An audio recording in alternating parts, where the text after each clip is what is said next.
हिरण्यगर्भः समावर्तताग्रे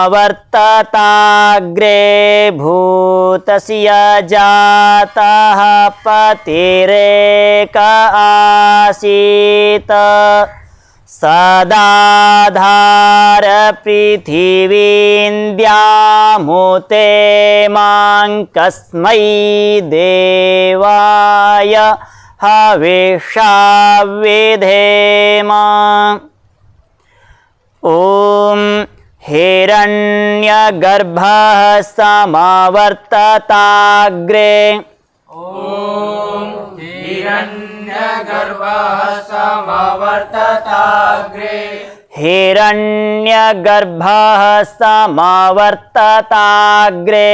हिरण्यगर्भः समावर्तताग्रे भूतस्य जातः पतिरेक आसीत् भूतस्य जातः पतिरेक आसीत् भूतस्य जातः पतिरेक आसीत् भूतस्य जातः पतिरेक आसीत् सदाधार पृथिवीन्द्यामुते मां सदाधार पृथिवीन्द्यामुते मां सदाधार पृथिवीन्द्यामुते मां सदाधार पृथिवीन्द्यामुते मां कस्मै देवाय हविषा विधेम। कस्मै देवाय हविषा विधेम कस्मै देवाय हविषा विधेम। कस्मै देवाय हविषा विधेम हिरण्यगर्भः समावर्तताग्रे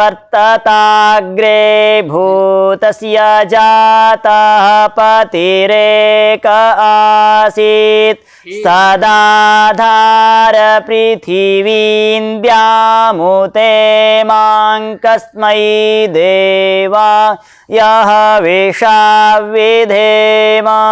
हिरण्यगर्भः समावर्तताग्रे भूतस्य जातः पतिरेक आसीत् सदाधार पृथिवीन्द्यामुते मां कस्मै देवाय हविषा विधेम।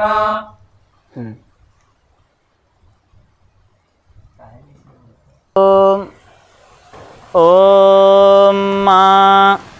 य आत्मदा बलदा यस्य विश्व उपासते प्रसिषं यस्य देवाः यस्य छायामृतं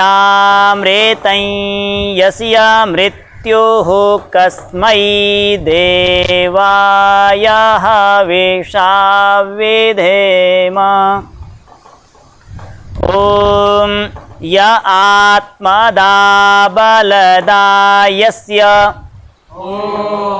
य आत्मदा बलदा यस्य य आत्मदा बलदा यस्य य आत्मदा बलदा यस्य विश्व उपासते प्रसिषं यस्य देवाः विश्व उपासते प्रसिषं यस्य देवाः विश्व उपासते प्रसिषं यस्य देवाः विश्व उपासते प्रसिषं यस्य देवाः यस्य छायामृतं यस्य मृत्युः यस्य छायामृतं यस्य मृत्युः यस्य छायामृतं यस्य मृत्युः यस्य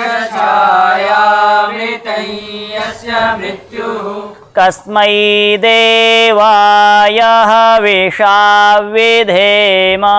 तस्मै देवाय विधेम ॐ य आत्मदा बलदा यस्य विश्वा उपासते प्रसिषं यस्य देवाः यस्य छायामृतं यस्य मृत्युः कस्मै देवाय हविषा विधेम।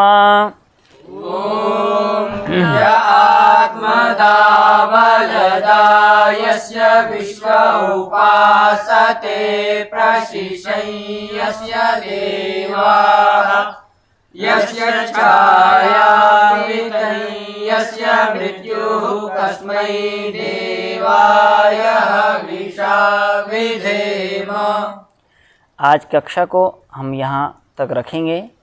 मैं थोड़ा सा बता देता हूँ वेद के बारे में। जो हमने वेद मंत्रों का उच्चारण किया है स्वरों के साथ, स्वर की बड़ी भूमिका रही है कि जो वेद मंत्रों में किसी ने मिलावट नहीं कर पाए अभी तक। यदि वेद मंत्रों में स्वर का उच्चारण नहीं होता, स्वर पाठ नहीं कराया जाता, तो ये आज वेदों में लोग मिलावट कर देते।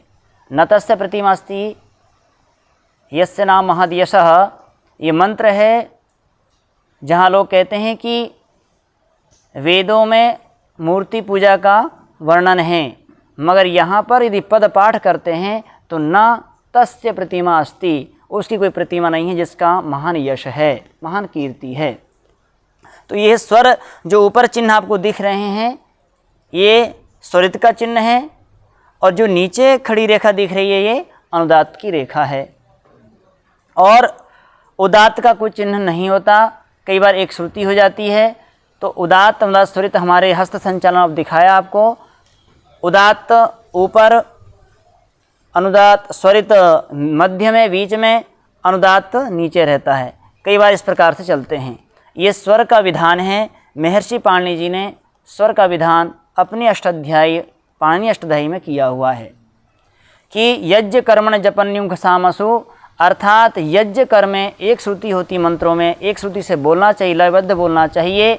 केवल सामवेद को बोलने में या न्युंख विशेष को बोलने में, निगद विशेष है उनको बोलने में और जप करने में एक श्रुति नहीं होती। जब हम वेद मंत्र को प्रारंभ करते हैं बोलने में, चाहे स्वर पाठ हो, चाहे ईश्वर स्तुति प्रार्थना उपासना मंत्र हम प्रारंभ करते हैं, तो हमेशा ओम शब्द को प्लुत बोलना है, क्योंकि ये पाणिनि जी का प्रमाण सहित बात है कि पाणिनि जी कहते हैं ओम अभ्यादाने, अर्थात प्रारंभ, अभ्यादान कहते हैं प्रारंभ को, ओम शब्द को हमेशा प्लुत बोलना चाहिए 3 सेकंड ओम। इसके बाद हम द्वितीय मंत्र चालू करते हैं, हिरण्यगर्भ या आत्मदा आदि मंत्रों में ओम शब्द को हमेशा दीर्घ ही बोलें। ओम या आत्मदा, इस प्रकार से हमें उच्चारण करना है ताकि ये हमारी पठन पाठन रीति और वेद मंत्र उच्चारण की शुद्ध विधि सभी को आ जाए, कोई इस प्रकार से विचलित ना हो और कोई व्यक्ति इस वेद विरुद्ध मार्ग से अन्य मार्ग में ना चला जाए। हमें शुद्ध उच्चारण आना चाहिए। वेद में महर्षि पतंजलि ने महाभाष्य में यहाँ तक कहा है कि जो व्यक्ति शुद्ध मंत्र उच्चारण करता है, वो धर्म करता है, वो मोक्षगामी हो जाता है, क्योंकि शुद्ध मंत्र बोलने से, शुद्ध उच्चारण करने से व्यक्ति की वाणी पवित्र होती है और वातावरण भी पवित्र होता है। हमेशा हमें शुद्ध बोलने का अभ्यास करना चाहिए, हमें शुद्ध बोलना और सिखाना चाहिए। आज पुस्तकों में बाहर मिलता है उसमें वेद अनुसार नहीं है, कुछ परिवर्तन मिलता है हमें, मगर वेद अनुसार यदि यजुर्वेद को आप उठाएंगे तो यजुर्वेद में आपको ये मंत्र इसी प्रकार से द्वित्व, कहीं यकार 2 मिलेंगे, कहीं शकार 2 मिलेंगे। ये बोलने का अभ्यास नहीं करेंगे हम लोग तो धीरे धीरे मूल से लोग कट जाएंगे और अन्य पुस्तकों का वहाँ पर अभ्यास चालू हो जाएगा। तो हमें वेद मंत्र को शुद्ध वेद संहिता के अनुसार, यजुर्वेद संहिता के अनुसार हमें बोलना चाहिए। तो सभी से बिना निवेदन करता हूँ, सभी हमारे मित्रगणों से, कि वो भी इन मंत्रों को शुद्ध सीखने का अभ्यास करें, प्रयत्न करें, और एक दिन आप शुद्ध बोलेंगे तो एकदम ये आकाश गुंजायमान शुद्ध ध्वनि से होएगा और ये हमारी वेदों की रक्षा होगी। शुद्ध मंत्र बोलने से हमारी वेदों की रक्षा होती है, वेद का अर्थ जानने में हमें मिलता है। तो सभी का पुनः मैं धन्यवाद करता हूँ। इति ओम शम।